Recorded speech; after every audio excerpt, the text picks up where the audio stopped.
Welcome to day 23 of our Lent for Everyone study.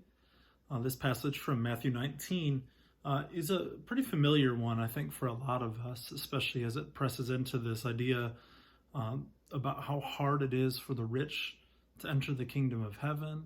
And Jesus says it's easier, right, for a camel to go through the eye of the needle.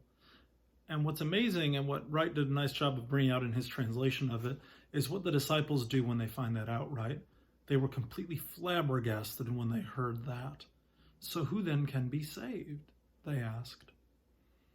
And I think sometimes in our world, and especially in parts of American culture and Western culture, and in parts of Christianity, we have this assumption that someone who, quote, has it all together or is living their best life is somehow favored by God. They are blessed and highly favored.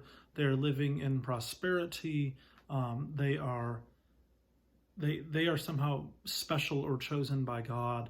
And what we see in this text is that for this rich man, it was money that was what Wright describes as led around someone's heart. And we know that each of us has things that form barriers around our heart and prevent us from deeper and better relationship with God. A lot of times that is money. Money can be a massive issue for folks, and especially the more that they have, the less dependent they might seem to be upon God, the less they think they need God.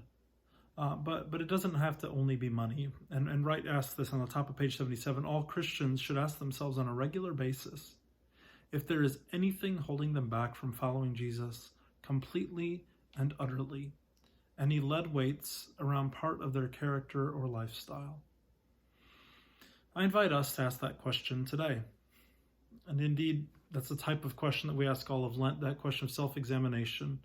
Is there anything holding you back from following Jesus completely and utterly? Let's ask that question of ourselves today, and maybe try to frame this week asking that question. God bless you this Monday.